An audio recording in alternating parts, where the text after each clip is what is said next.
and welcome back to Soaring Profits. James here, Thursday Night Live. As you can see, we're missing one of our key players. Unfortunately, he had something that he had to deal with and he could not make it. He wanted to be here to meet the wonderful Pamela, but unfortunately he couldn't. Of course, I'm talking about Pat, the wonderful Pat. So Pamela is an author. She wrote The Woman Who Picked Up Her Child, a wonderful book. Pamela is an expert on healing in a creative and transformative way, as this has been her personal journey and experiences, which she expresses in authentic and genuine ways. Pamela studied theater at Eastern Mennonite University and received her Bachelor of Arts in English Language and Literature from the University of Waterloo. She's performed in comedy and improv, A Woman After My Own Heart. I've done both those things, probably not at any cool places like she has. I've just done it at school. And she is currently employed with the Waterloo Region District School Board as a Child and Youth Counsellor, which is something we also share because I was an educational assistant for a very long time, working in the school boards. Colleen, her wife Colleen, and their dog Sadie. That's why I was laughing. Her dog Sadie, and she writes and she enjoys creating things and spending time with her family. Pamela, thank you so much for coming. I appreciate your time. So here in Soaring Profits, now that Pat's not here, I can totally take over and be my touchy-feely self, like he always says. I always look at what motivates people. Now, I've heard a tiny bit of your story, not enough that I could ever express what your story is about. But I understand that you went through some life-changing experiences when you were younger, and that has led you to the wonderful book that you created now and the wonderful person you have become. And it's always interesting to me. I call it the point of impact. There's a time in my personal journey and my personal life that I was like, enough's enough. I need to make this positive. And that's what Soaring Profits is. This is how I make the world a more positive place. This is how I make change. And it's no different. You are telling your story. You're getting out there and sharing pieces of you, like really deep pieces of you, and writing a book. And I'm always interested, first of all, if you're willing, we'd love to hear your story, but I'd also like to know what caused you or what brought you to the point that you went from that, that part of your life to now where you're an author and you're doing comedy and improv. And I understand that very soon you're going to be with Lisa Browning doing some speaking mic stuff. Yeah. So what brought you there? Well, first of all, thank you very much for having me on your show. It's a pleasure to be here. And I guess I can start with kind of a brief synopsis of my journey in what kind of got the writing going. And I say brief because if people want details of my abuse, there is a chapter in my book that is specific to the actual abuse that happened. I like to focus on the healing and the hope that comes from the work that we can do from any kind of trauma that someone is experiencing in their life or has gone through in the past. So when I was about 3.5 to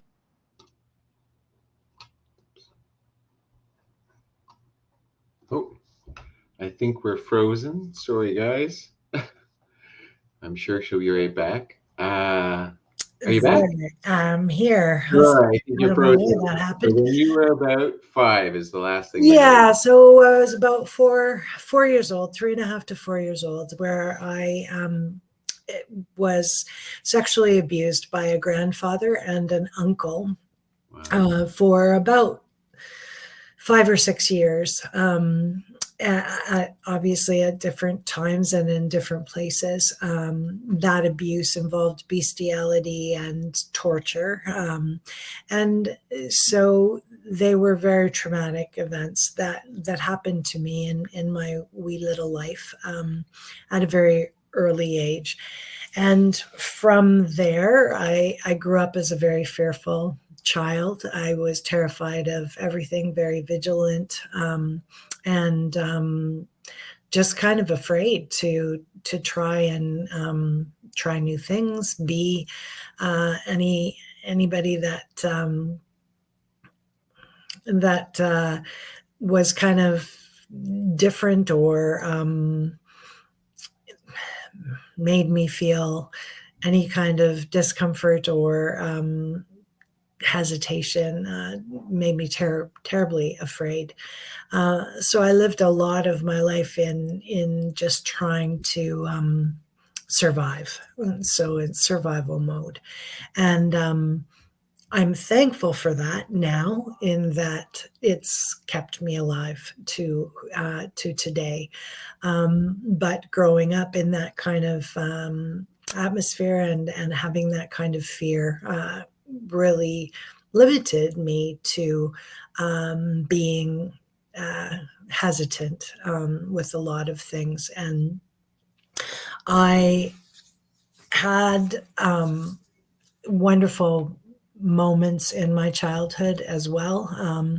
Come from a generally loving family and people that I come from a big family, Mennonite family, 6 brothers and sisters, and my birth father was killed in a car accident when I was 3.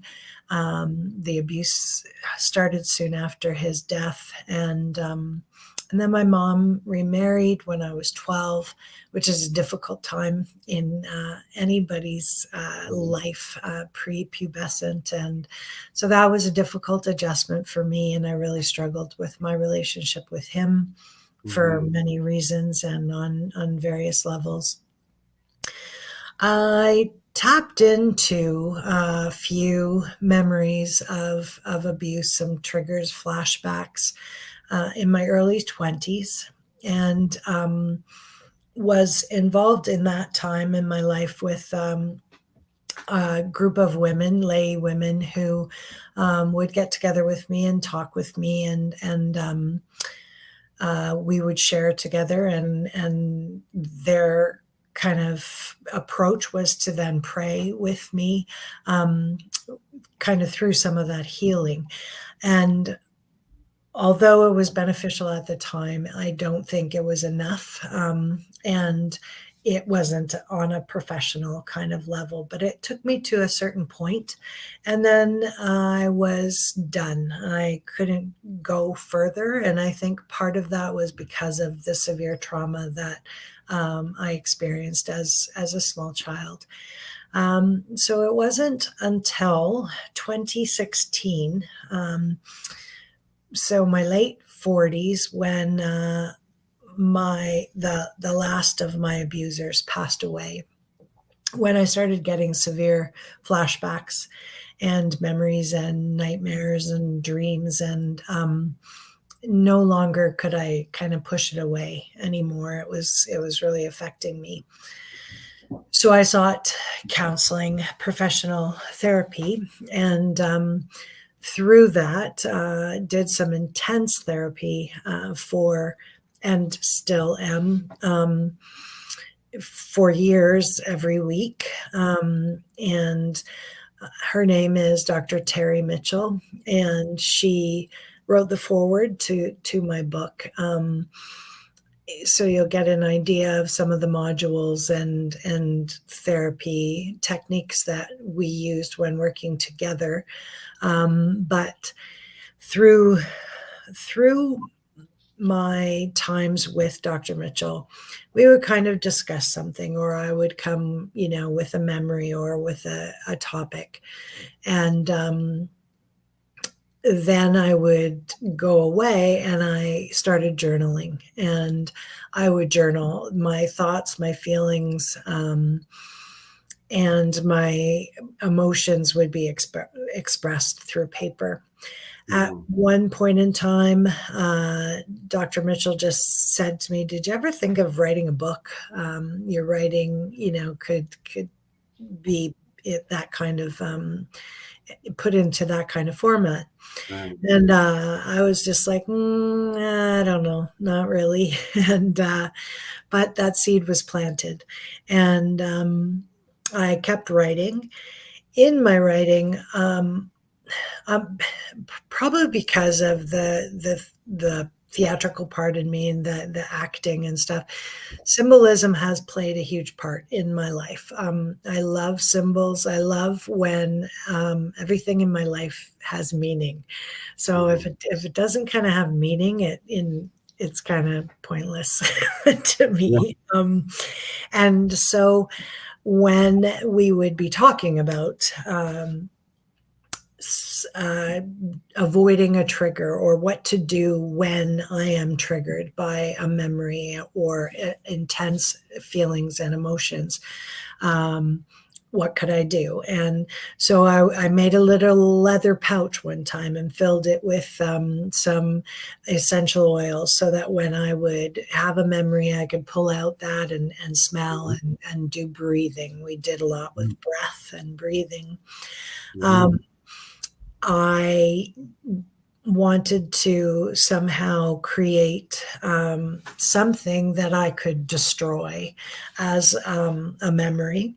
So I bought molding clay and sand, stuff you can get at the dollar store. It doesn't have to be hugely expensive stuff. And I recreated some of my abusive scenes with my uncle and my grandfather, and then destroyed it. Just smashed it to pieces, kind of taking control in a situation where had none.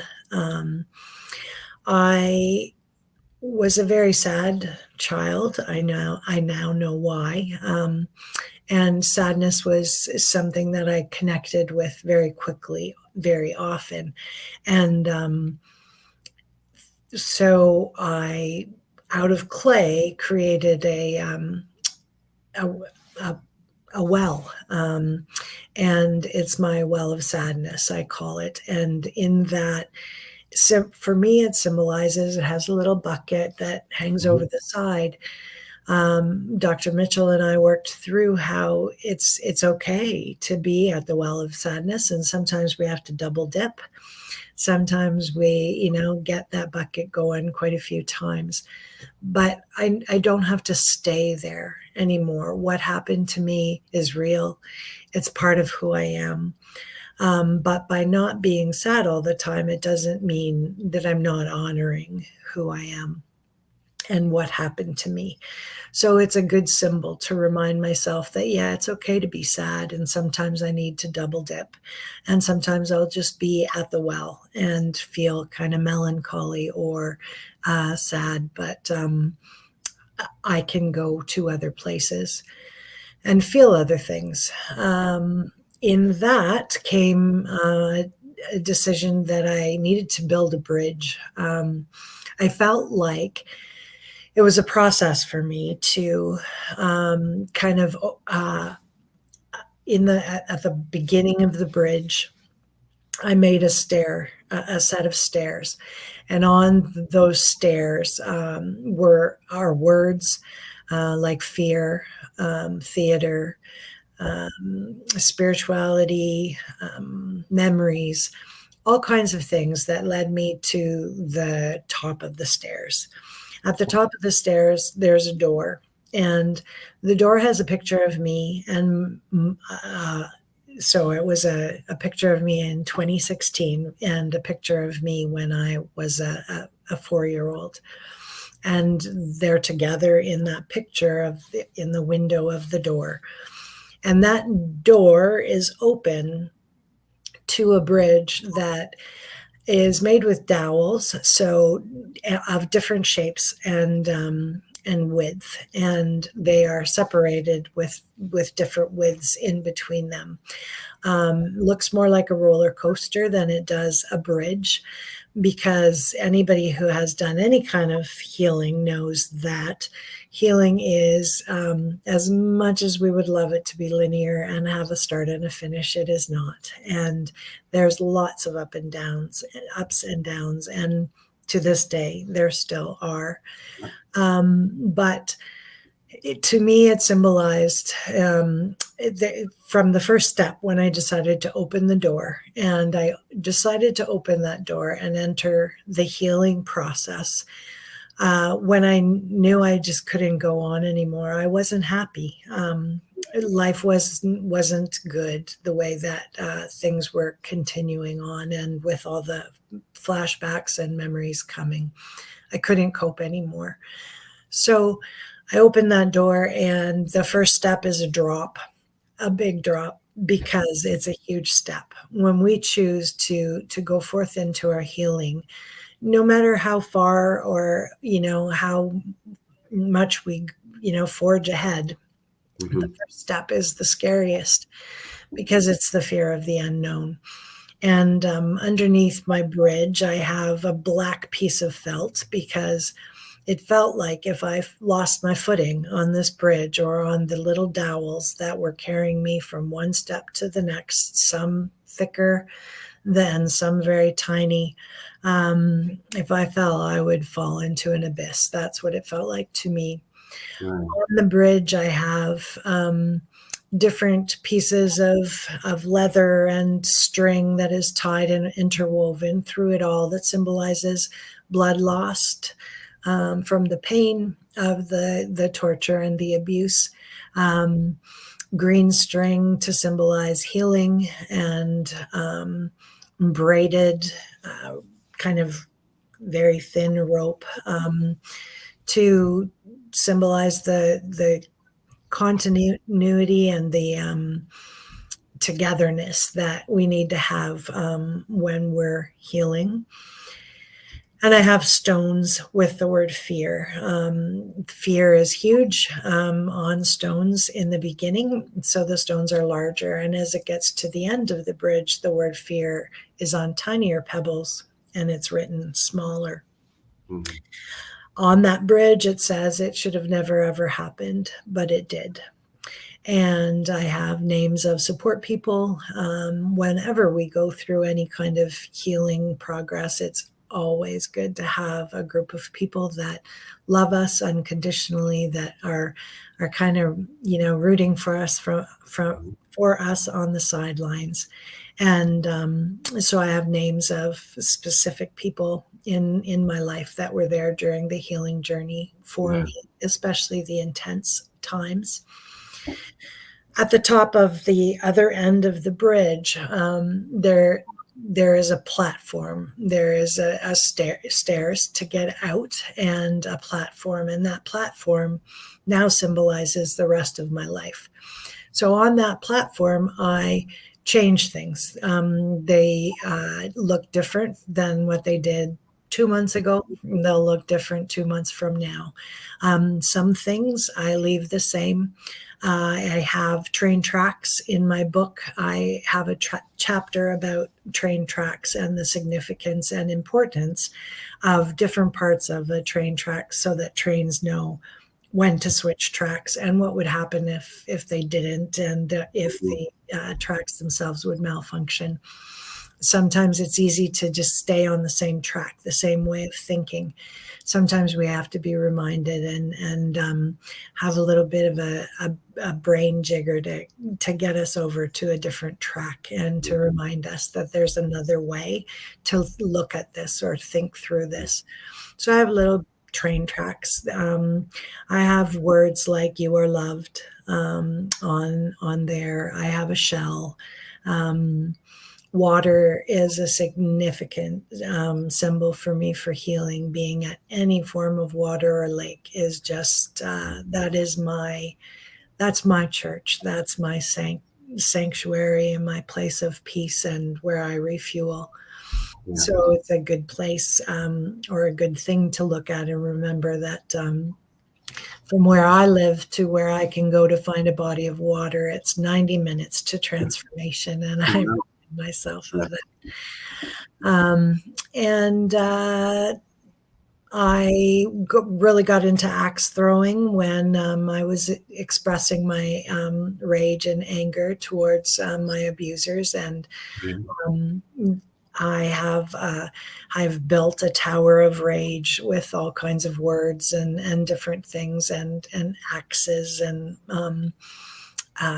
those things to remind myself that it's okay to be angry, and it's important to be angry, and that it's often people that, when we don't find healthy ways to express our anger, those sometimes are the people that end up in institutions and or other facilities that decide to house that anger for them in a more controlled manner. So I had to learn how to feel, and I still am learning how to express and be real with my emotions and allow my emotions to just ebb and flow through me, and know that I'm not going to stay in one feeling forever. They do flow just like water, just like breath, in and out. And so in that,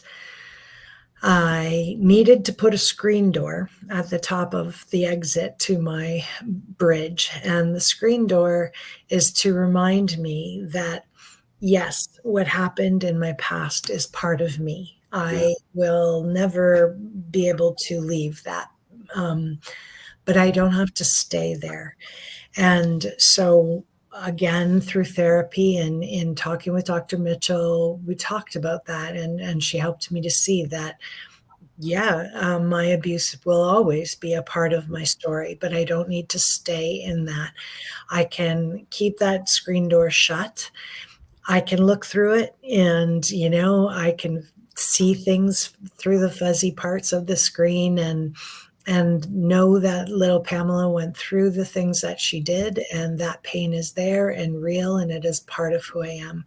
But I don't have to go back there, and I don't have to relive it all the time, and I don't have to be in that space. That the platform is where I belong, and where the new dance to my life is, and where I can create and heal. And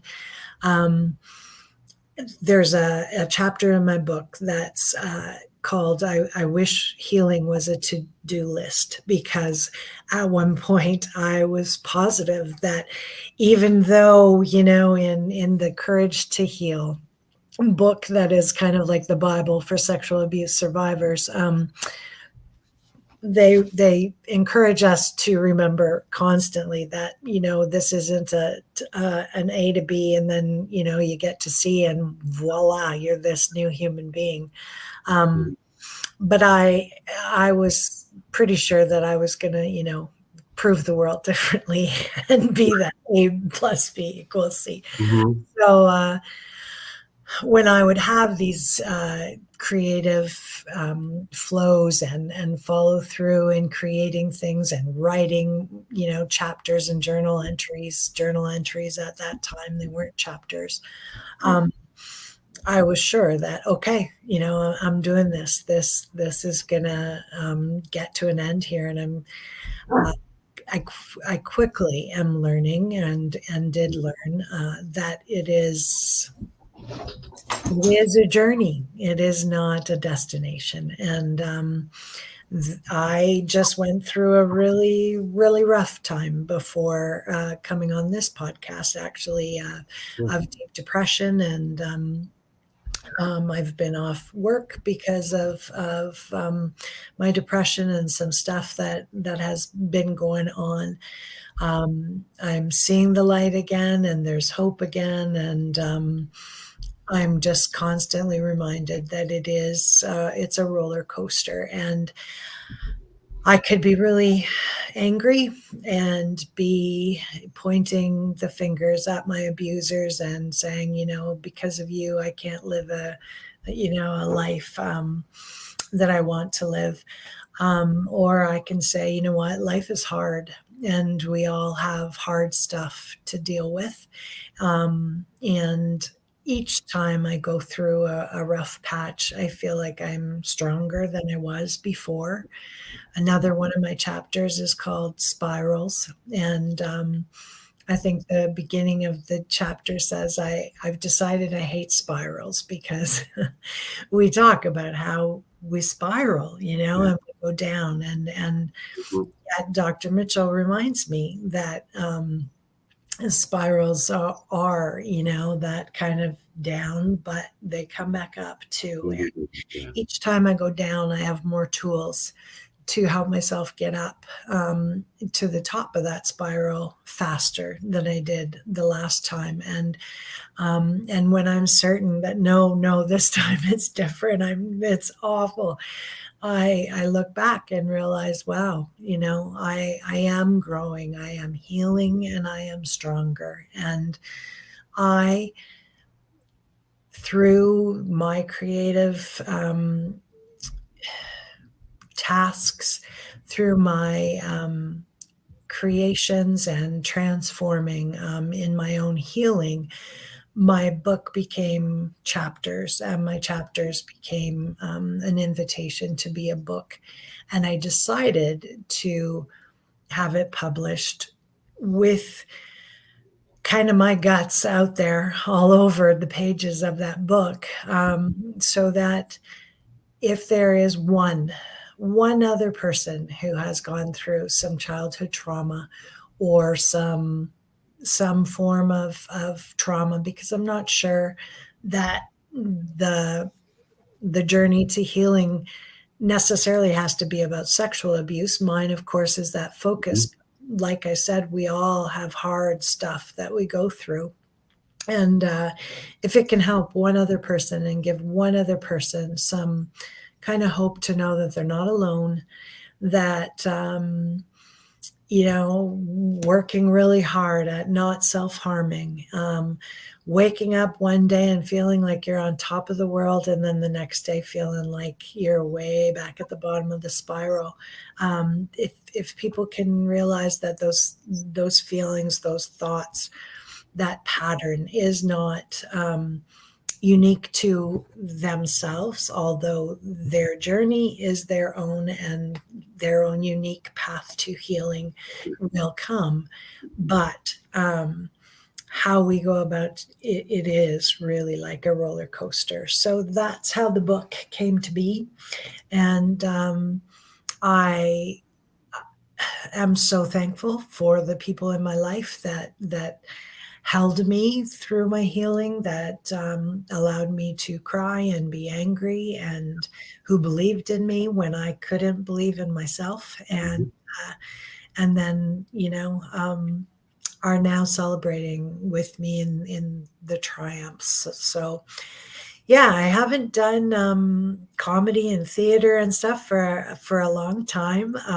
It Mhm. was definitely a part of my life, though, and I love that. And so what I am hoping will come from this, and not only sales from my book, but I Yeah. hope to just continue to speak and share my story and talk about ways that we can, heal creatively, and how each person, nobody else has to make a bridge, but if it ignites an idea that, "Oh, I'm going to build a tower, or I'm going to, make something to define what a trench looks like, because that's what it feels like when I feel so and so."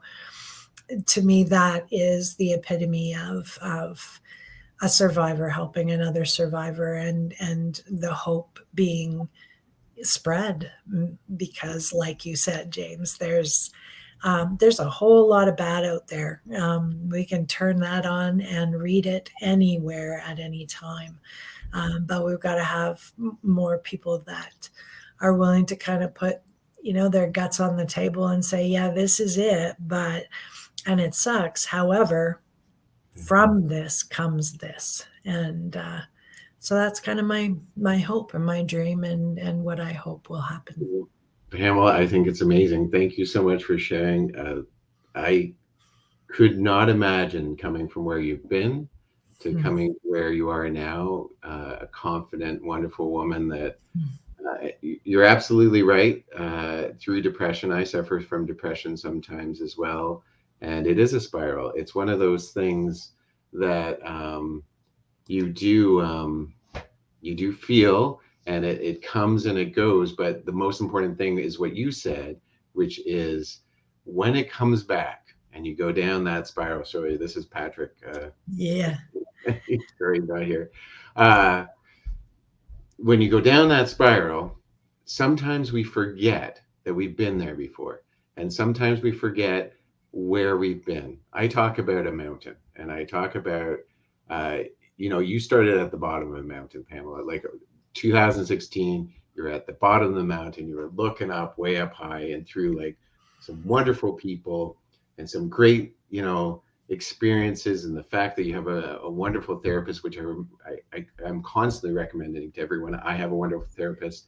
I just saw her today. She's amazing. Excuse And me. you start climbing up that mountain, Mm-hmm. and then something happens, like you just said, you went through a depressive time, and it feels like you're at the bottom of the mountain, and you forget that, no, I'm in the middle of the mountain. I can look down and go, no, that's where I was. And Yeah. I still could go up, like the Mm-hmm. platform. I love all the metaphor. I talk in metaphors too. So I love the metaphors that you're talking about. And I hope that anyone watching that has been through anything, like you said, if you've been through sexual abuse, this will help. If you've been Mm-hmm. through other things in your life, Yeah. maybe it's just a tragic experience, not just, but a tragic experience. These things will help. Like, I Yeah. love the fact that you said you had a bag full of scents.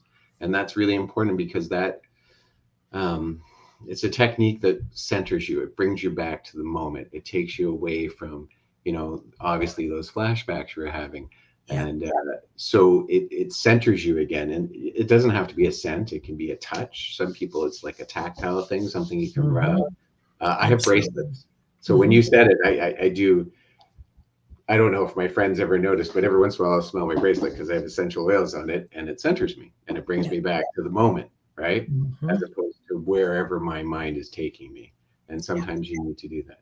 Mm-hmm. So there is so much that you talked about, but I thought I'd go back to the beginning. And a lot of the people that we talked to, Bob McCabe, Wendy, talk about in the early days survival mode. Mm-hmm.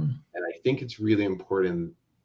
I know that you're wonderful and you want to talk about the positive change, but I think part of that journey is learning what survival mode is. People might not even know they're in survival mode. Right. So, like, I have not experienced what you have experienced, so I don't want you to think that I'm trying to like compare our stories. They're not the same. Mm-hmm. But I was talking to my therapist today about. So I have I'm worried about being fat again because I was a big man. Mm-hmm. And so I worry about food. So I eat the same food every day so I don't get fat again. And she said exactly what you said. It's okay to do something different. It's okay to change tracks. And when you talked about changing tracks, I'm like, yeah, that's exactly what we were talking about today. That sometimes you need to change tracks, right? It's okay. And I think 100%. survival mode, correct me if I'm wrong, survival mode's kind of like that. Mm-hmm. Survival mode keeps you on that one track. It's you do everything that makes you feel safe. So could we talk a little bit about that? Yeah, for sure. It definitely, again, like you said, it looks different for different people, but I think that we can all, agree that if our lives are, um,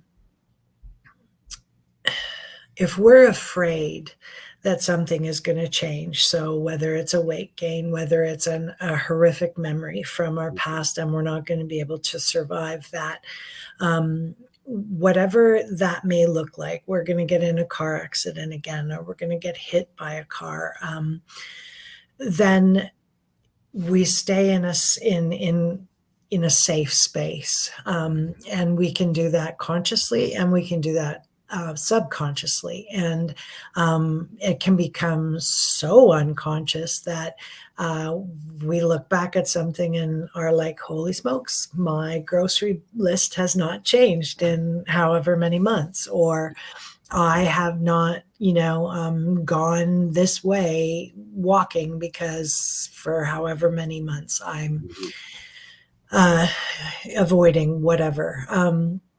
For me, survival mode, what I often compare it to is when we're living life robotically. And so we just kind of wake up in the morning, we turn the switch on, we know we got to get out of bed, we, do A to B to get to work, to do work, to get home, to do C and D, and then go to bed, and we do the same thing over again. And then we're not even aware of perhaps amazing experiences that we could be having and or come in contact with, because we're so vigilant, and living a vigilant life, I am learning, causes me to miss a whole lot of stuff. And so I remember when I was going for a walk one of the first summers after some significant healing. And I was seeing flowers and my surroundings in ways like I felt like how a toddler would, like they just stop and notice every single bug and flower, and it takes a long time to get from A to B, but it's because everything in their presence is new. And I was so excited to see things that I've seen all my life. I knew a flower was a flower. I knew the crocus was a crocus, and so on and so forth. But it was like it was brand new. And I think in my excitedness, I said to my therapist, like, I didn't even care, like, if anybody was following me. And I was just, so excited. And I think she said at some point, it's still good to be aware of your surroundings. And point taken. Yes, that's right.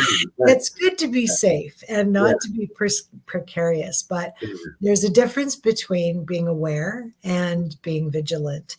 And being aware that, yep, our world can be an unsafe place, unfortunately, is very different than when I used to walk my dog or anywhere. I always felt like I was looking over my shoulder every few steps. Every few steps, I was waiting for that boogeyman to come out from behind a tree, or, something to get me and harm me and hurt me, and thinking in that catastrophic way. Yeah. I didn't know that until I was authentically looking at my life and started to do the healing. Yeah. I needed to do that because I was surviving. I was going through the motions of life to get from one day to the next. But I got to tell you, the difference between living and surviving is indescribable. It is taking those walks and noticing every bug and flower and bark that's on the ground and or on a tree, and noticing sap that's coming out of pine trees, and the smells, and all the dog poop that's not picked up in your neighborhood, and all of everything, the good, the bad, the ugly, and the beautiful. And before, it was just kind of like, I got to hurry. I got to get from one place to the next and do it without something, awful or horrendous happening to me. And when we stop and look at that, it's when we can really appreciate that we have, gone up that spiral or climbed that mountain. And, you know, this past episode of depression that I had, it was really dark for me. I really was contemplating whether or not I wanted to be here anymore. And so it felt like the bottom of the spiral all over again. The difference, though, is that I have been able to look at the amount of tools and coping mechanisms that are healthy that I have now that I can use. And so if someone's a rock climber, and you think of the dropping, and you're like, oh, I got to start all over again, the different ropes, the different places you put your feet, the different rocks that you hang on to, the places where you put your little spikes. I'm not a rock climber, so I'm not using the correct terms. You're doing a great metaphor. I get it. But it's you have knowledge that you didn't have when you first opened that door to walk onto that bridge and or set foot on that mountain to do the climbing. So even when we fall down, however many feet it may feel, or how much we feel like we're going backwards, the tools that we have, the knowledge, the healing, and the work that we've done is not in vain. And so we may go back in those snippets of survival mode where things just seem like robotic, one foot in front of the other, doing the same things, just on a different day. They don't last as long and or aren't as severe. And I know when we're in it, that's really hard to believe. That's when it becomes so important to have people in your life that can say it and believe it for you. And so thankful that I have an amazing wife who can do that for me. And like you said, a therapist. I have a beautiful daughter who's been so encouraging and in my court, and other family members. And, hang on to those people because they are our lifelines in times when we can't do it alone, no matter how many times we may want to try or think we can. Well, Pamela, I am sorry that you went through such a dark time, and I get that. I don't understand your story, but I do understand darkness, and I, as well as many people, because I'm getting like little notes here that I haven't shown all of them, but of how strong you are and how they're thanking you for sharing your journey and how you're changing the world. And the fact that you're here is important. And I think you should always hold on to that idea and remember it, because every time you speak, every time your book hits the shelf, every time you share your story, just now, like you sharing about your journey, there's so many things that you shared that I know will help people. And I think that's important for you to hear, that I think you're a wonderful person. I think that you're doing amazing things. And sometimes I know myself, when you get into that mode, you forget. And it's hard for you to see. And I'm glad that there's wonderful people that pull you out of it, which is so important. I also, which is something I'm working on, I like how you said it's important to explore feelings. So I was wondering if you could talk a little bit. I like the fact that another therapy tactic that you're using is journaling. I love journaling. I'm a big journal. I journal all the time. I write things. Sometimes I write them to like you said, you rip them up and you throw them away. Yeah. Sometimes you keep them. Yeah. It just depends. And the whole symbolism of you like creating like an experience from your past, and like allowing yourself to be angry and go through that. And it's almost like forgiving like you can explain it better than me, but could you explain more about how you have, I think it's important for people to hear how it's okay to feel emotion, and it's okay to like explore it. In fact, it's important.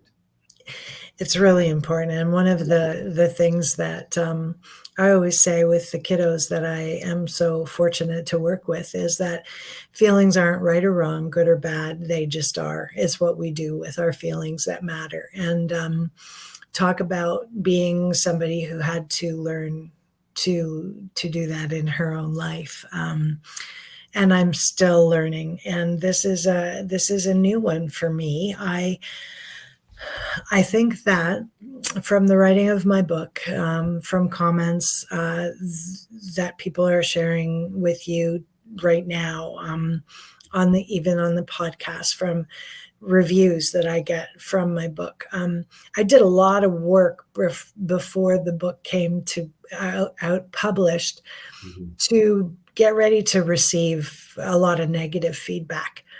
I'm from a Mennonite family in the Waterloo County, and I chose to put my abusers' names in the book because too many times we protect the perpetrators and are so worried about, that their reputation, and I decided to not worry about their reputation. That I lived decades protecting them, and I am now about not being silent. Right. In the experience of my therapy, and then the book coming out, I've had incredible encouragement and wonderful things said to me, and I'm having to learn how to receive that. I was so much in survival mode. And I think some people will be surprised by that because I am a large presence in a room, and I like to have fun, and I'm not necessarily quiet once people get to know me. And so, but having a background in theater, I learned to play roles, and I learned them really quickly. And I got to say, I would give Meryl Streep the run for her money with some of my roles that I've, worked at performing for decades. Yeah. And so, yeah, I could be happy or be sad, or the obvious emotions, or the ones that people kind of can accept, especially from women. But what I'm not used to doing is receiving in a way that allows me to really feel. So today I had a therapy session, and one of the things that we talked about was that these things, podcasts, speaking in the future, my book, those are my dreams. I had dreams of being a speaker in front of hundreds and thousands of people when I was a little girl, and I didn't know why. I'm starting to learn why, and it becomes overwhelming to me when I start saying, I deserve this. I'm okay, and I deserve to be happy, or it's okay for people to like what I have to say, or find what I have to say as important. And it's hanging on to all those things. It's learning to say, I'm really angry right now, and this is why, instead of pushing it back down and my wife knows I'm stellar at this, unfortunately, I become that, pot with a lid on that boils and then explodes. And we've got, I do that little exercise with kids. I get them to shake a pop can and then open it and see the pop go everywhere. That was, and sometimes still is, me when I'm angry.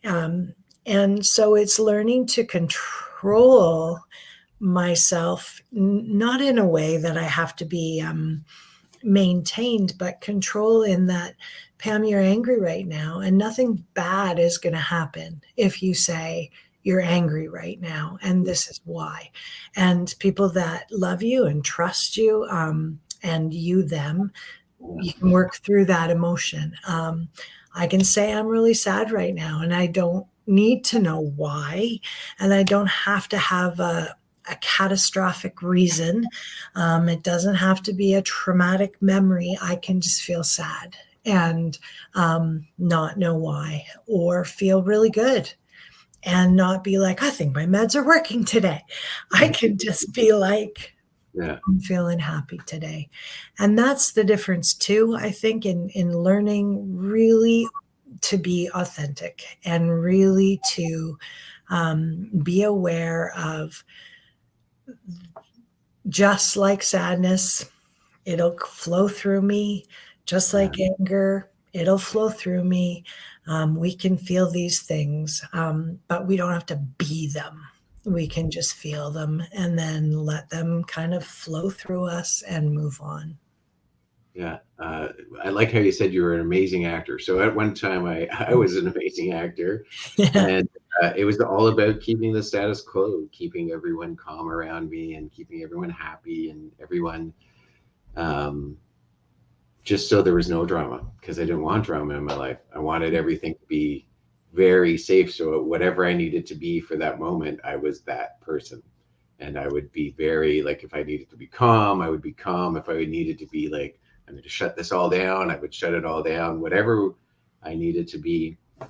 And I wasn't good at sharing emotion. Like you said, it's tough to be able to say I'm angry, or because one, you're vulnerable, but Mhm. two, you're also, you're not in control of the room anymore, Yeah. because now you're adding to it, or you're changing it, or you're, like, it's different. But Yeah. the problem with, like, that like you said, is that you can only hold it in so long until it comes out, and it always comes out at the wrong time, with the wrong person, at the wrong person, for the Wrong wrong. subject. Yeah, yeah, and it has, often nothing to do with them, and it's just, it is what it is. But if you take that time, like you said, and you, uh like in your case, you're recreating some of the tragedy that has befallen you, and allowing yourself to be angry, and working through that anger, and talking to people, and allowing yourself to feel. And I think that's so important. I think people forget that. I know I have, and I'm working on that. I'm working on being able to share with people that, if someone annoys me now, it's okay for me to tell them. I Yeah. don't have to keep it to myself. I don't have to, like, just go, oh, it's so great to be with you. I'm really liking this.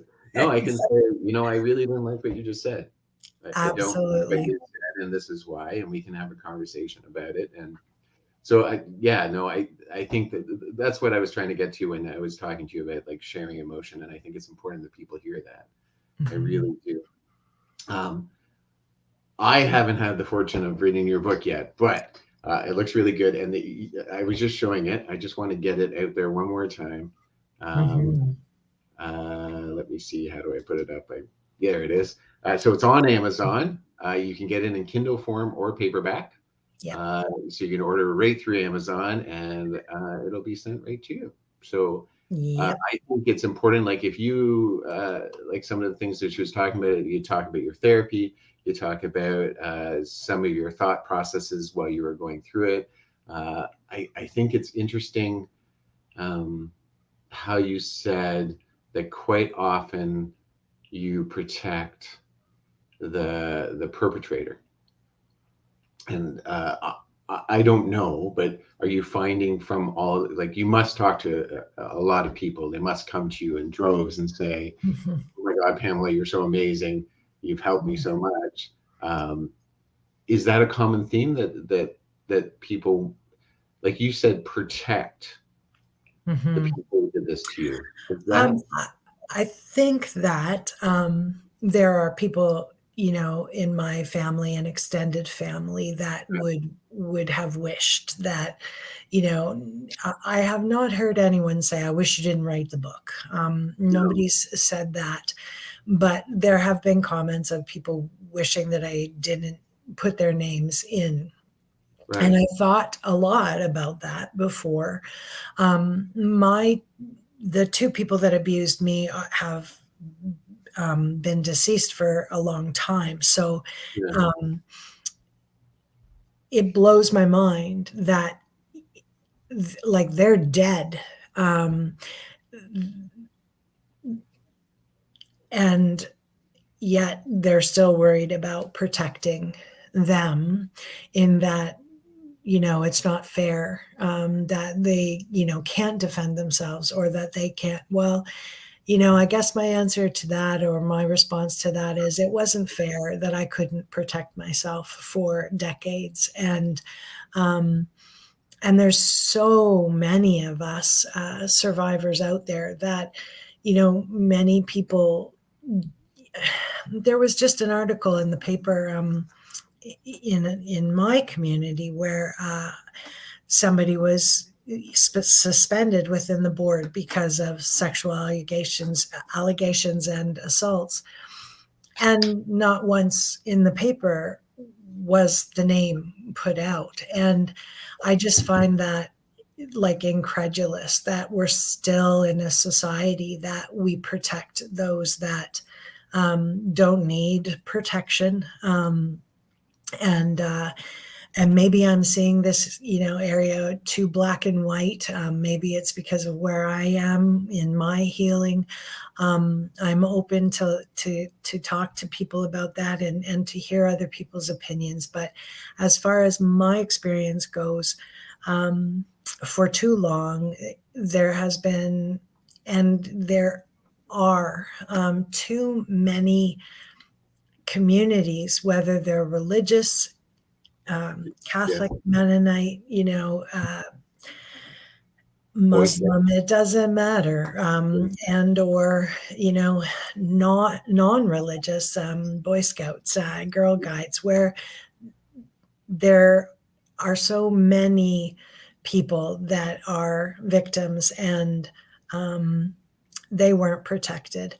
And one of the ways that we can show survivors that they matter and that what happened is wrong is by outing the people that have done the harm to those of us that have been perpetrated and physically, been sexually assaulted or otherwise. And so I can't say that I've had, strangers say, why did you use their names? But people that know people in my book and know me, I know struggled with that and wished that their names were not a part of it. But it wasn't something I did haphazardly, and it's something that I clearly decided that, no, you know what?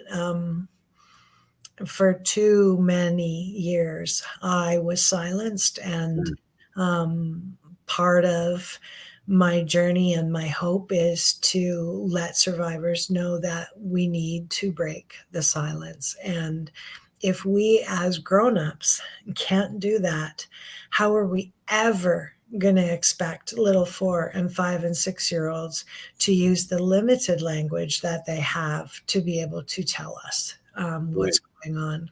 So I'm kind of shocked that anyone would say to you that you have to protect their memory when they didn't protect you at all at the time. I'm so sorry. I think you're right. I think that that we don't talk about it enough. I think we're starting to talk about it, and I think in the future there's going to be more. There's great people like you and Bob McCabe and Wendy Monsinger and all these wonderful people that are coming out and telling their stories, and so that I hate the word normalize, because that's not what it is. It's not normalize. I think it's creating a safe platform, because I don't know what you felt like, but I know, and Wendy and I are tight, so I'm sure this is fine. But I know when Wendy was going to share her story, a little bit of her was afraid that people would reject her. And you're out here no one's rejecting you. In fact, it's a comment after comment of how wonderful you are and how you're fantastic and how they want to thank you for sharing your journey. And Wendy, same thing, like she got the same exact thing from friends and family. And Yeah. I love her to death. I think she is one of the strongest people I know. And I think she's fantastic. And I think that she's constantly helping people much like you. And I think that you, Bob McCabe, Wendy, are just doing such important work. I really think that, like I told you before, my whole goal with Soaring Profits is just to help one person. And if having you on today, someone's listening out there and goes, wow, you know what? She went through something horrific, and yet she's still standing there. She's still on her platform that she changes daily, weekly, monthly. Yeah. And she has a platform that she can launch off. And yeah, you're right. I love that metaphor of the screen door. I can still see it. It's still going to be a part of me forever. It's still going to, but it doesn't have to own you anymore. No. And I think that's important message for people that maybe are at the bottom of the mountain looking up. And, if you can go, like you said, I like your metaphor of the rock climbing. You, Pamela, can go, yeah. So if you put your foot here and, maybe it starts out with prayer. Like you said, maybe you find a group of ladies, or you find just a small group that you feel safe in, that you can start your journey.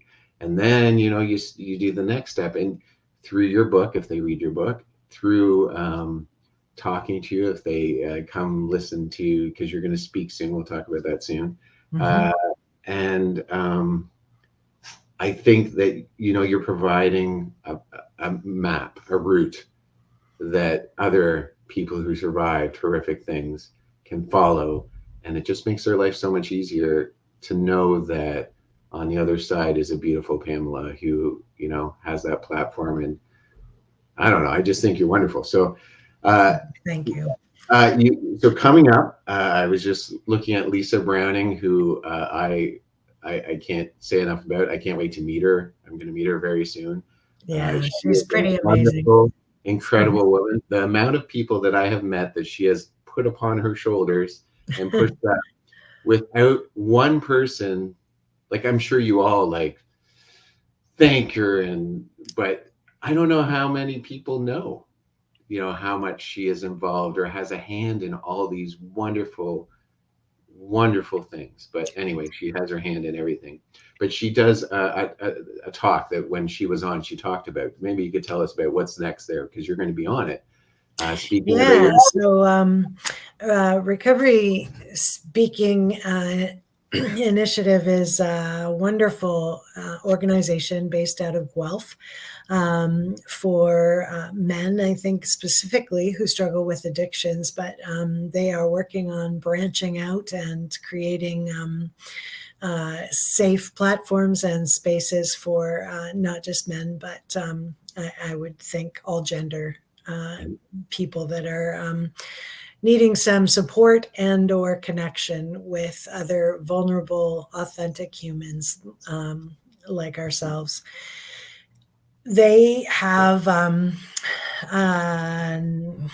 I don't know what, an event called SOS, Speakers on Stage. And that is coming up in April, on April the 18th. And it is, I believe it's at Harcourt. Is that right?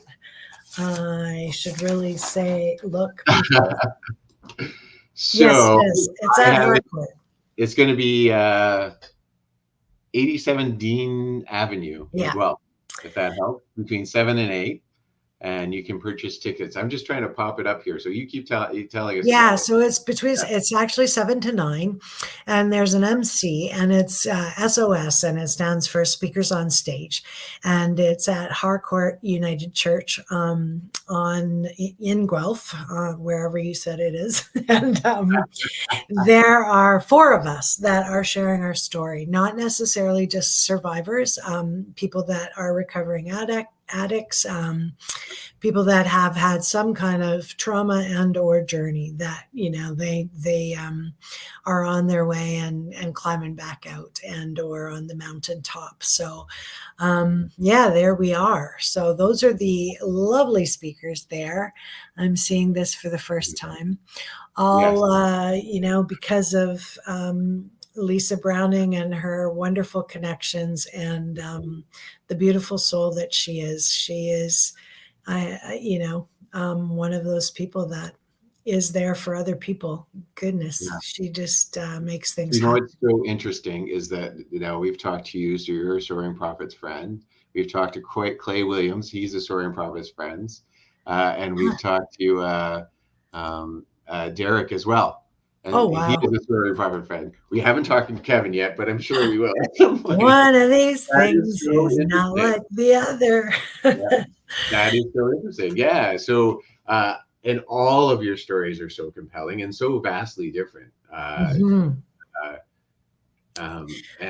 you know what? If you're around Guelph or you can be around Guelph for that event, it would be worth going. Like, you've met Pamela now. If you go back, you can meet Clay into our videos, and you can meet Derek, all of which who have a story. And I think it would be worth it to go if you're in town. It's a pretty inspiring night because it is stories of hope. And like I mentioned, like you've mentioned, that there's a lot of stuff out there that can bring us down really easily and very quickly. And the more we surround ourselves with, that, wow, that person did this and they went through that, or it makes us feel like we really are together on this trip called life. So if they can go, that would be great. And then so you've already mentioned it a few times, but I talk about this with Soaring Prophets all the time, because I make little videos, and I talk about the people you surround yourself with are really who you identify with. And if you pick people who lift you up, in fact, I just did it hasn't gone out yet, but I did a video yesterday about talking about that very thing, where I used to be around people where I would share something. I would say, you know what, it's my goal to do this. And they would crush it. And they would say, God, not only are you stupid, but that's stupid. But now I hang around with people like Pat, who's not here right now, and Lisa Browning, and so many wonderful people that just spend time lifting me up. Like, if I come to Pat with an idea, he may not like it, but he'll go, you know what, if you just tweak it this way, it's going to be amazing. And we're going to do that. And we're going to make that a reality. And it's just such a beautiful thing. And when you're in the darkness, like you said, it's nice to have those people that know you well enough. Because like you said, I think you're as good an actor as me. When I'm walking out on the street, you would have no idea. No idea. But the people who really know you, for me, the Wendy Monsinger of the world and the Pat Ahern of the world, they know when to reach in and go, hey, obviously you're hurting, and you really need to surround yourself with that. Before we go here, I would like to thank you for coming. I really do appreciate it. But I was wondering, is there something that you think, because we're talking about surviving sexual abuse, that if someone is at the bottom of the mountain, what should they do? They're listening to us right now. They're like, survival mode, and maybe not even know they're in survival mode, like you said. What should they do? It's really important to connect with a therapist, but there are crisis lines in any community that you're, listening out of, whatever community that may be. There are crisis lines with, trained professionals that are there to listen, and they can even point you in the direction. It's all anonymous when you pick up those calls, sometimes starting there and just getting that little voice out. My book is called The Woman Who Picked Up Her Child because of the actual work and imagery work that I did with creative thought imagery with my therapist in actually going in and rescuing little Pamela. And she was alone for a long time, and now she is here with me always, and will never be set down again. And I'm the one that can take care of her now and holds her and has picked her up. We all need to do that, whether or not we have trauma from our childhood or from our youth, and or as adults, there's pieces of us that are fragmented. And if we can have just that 1 ounce of bravery to pick up the phone and ask for help, talk to a friend, one friend, and tell that friend, this is, what happened to me, or this is what I constantly dream or constantly think of, to just take that little step. When we start opening ourselves up, the universe comes to us and brings people in our paths, and God, higher power, Allah, whoever that significant outer force is for you, they're on our side. They're not against us. And once we just take that little step, which feels huge, and it is huge. Love you too, hon. That's from my wife. But yeah, shout out to her. She was one of those people. But yeah, find a safe person and take that step, and there will be about a bottom, and you will have people that love you and care for you to help direct you. But being terrified is normal, and it doesn't go away, but it gets better and less monstrous, and eventually we actually are bigger than the demons we're fighting. And hang on to that and keep fighting. I think that's amazing. Yeah, I think that's wonderful. I thank you very much for your advice. Thank you for your story. Get out there and get that book, The Woman Who Picked up her Picked child. Up Her Child. Sorry, the woman who That's picked up okay. her memory. It's The Woman Who Picked Up Her Child on Amazon on Kindle. So we do a little ending here where so I have like a little phrase. Pat has his little phrase, even though he's not here. And then so we kind of do a little wrap up, and then you can say whatever your phrase is. You'll catch on because I'm going to do it right now. And then you get the last word. I get the last word. Enjoy, Okay. yeah. So next week, Profiteers out there, I'm pretty excited. It's going to be every time it's something new. So next week we have this wonderful group from Spill. They're out of Ottawa. They help people who are deaf. And so we're going to have interpreters as well as the people who are the organizers of Spill. And I'm pretty excited. We were doing a little practice today to see how it works on StreamYard here. And I think it's going to work out really well. And we're going to learn some very, very important information about the deaf community and what Spill does for them. Awesome. I think the organization is amazing, and I look forward to that. And I hope that you all come and check it out.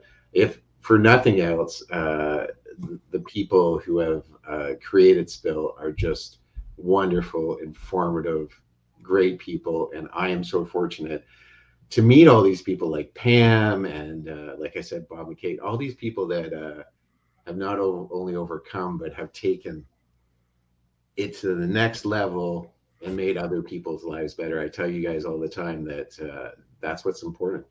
If you can make someone else's life better, it lifts you up too. It's like you're lifting yourself up from behind. When you make someone smile, or you make someone's day better, or you show them the roadmap like Pamela is to recover from tragedy. And she really is showing you a roadmap to help you recover from tragedy. I think that's a beautiful thing. And so profiteers out there, let's heal our minds, bodies, and souls together. Go ahead, Pam. It's all you now.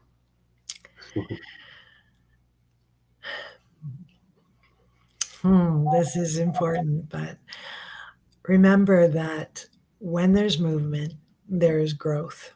So no matter how you do the math, 1 step forward, 2 steps back. If you're going, moving somewhere, somehow, there's healing happening. And don't force it, don't push it, just go with it. And breathe into your soul, and good things will happen. Thank you for listening. Thank you, James, for having me. I look forward to meeting Patrick sometime. I hope that that will happen in the future sometime soon. And but I really appreciate having this platform on my platform. So it's been great. Thank you. I couldn't have said it better, so I'm just going to go.